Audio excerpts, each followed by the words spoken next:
আমাকে তাবলিগ জামাত টার্গেট নিয়েছে, আমি এটা বোঝার জন্য বলি। তখন ছোট ছোট কিছু কথা বলতে পারতাম আর কি। তো মসজিদে যারাই যেত আমিও তাদের সাথে মিশতাম। তো ওনারা আমাকে মুতাকাল্লিম বানাই দিত। আমাকে বলতো যে তুমি মাদ্রাসায় যেহেতু পড়ো, তুমি আমাদের সাথে থাকবা, তুমি আমাদের গ্রুপের মুতাকাল্লিম হিসাবে কাজ করো। ঠিক আছে, চলেন। আমি এটা তাদের জন্য দোয়া করি। আমি তাবলিগের কোনো মানে দুর্নাম করার জন্য, আমি বোঝার জন্য। আমি কাজ সেরে ওনাদের মসজিদে এসে আমি কোরআন পড়া শুরু করলাম। জায়গা থেকে কোরআন নিয়ে আমাকে একজন মুরব্বী এসে বলছে যে কি করছো বাবা? আমি ছোট মানুষ, আমি তো কোরআন পড়তেছি, একটু মাদ্রাসায় পড়ি তো, আমি কোরআন ভালো পড়তে পারি। বললো যে কোরআন তুমি এখন পড়ে লাভ নাই, তুমি ফাজাইল আমল পড়ো। তা আমি বললাম না মুরব্বী, আপনি এটা কেন বললেন? কোরআনের চেয়ে তো ফাজাইল আমলের গুরুত্ব বেশি হওয়ার কথা না?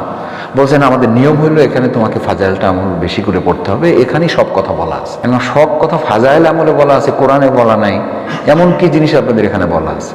তো এই তার সাথে আমার একটু মনোজগতে এটা একটা বড় মানে সাইক্লোন তৈরি হলো যে এটা তো হইতে পারে না, আপনি আমাকে কোরআন বাদ দিয়ে ফাজাইল আমলের উপর আপনি গুরুত্ব আরোপ করাচ্ছেন কেন?